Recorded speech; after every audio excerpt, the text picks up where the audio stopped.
You can go from amateur to pro, amateur to pro.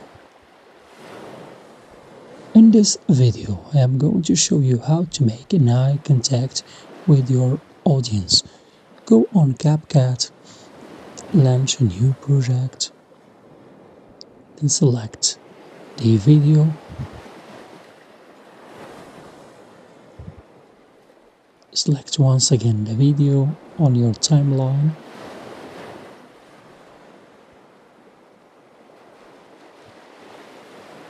click on the eye contact, check this button, then click on OK. Now you see the results. This tool is completely free on CapCut. How to go from amateur to professional videos.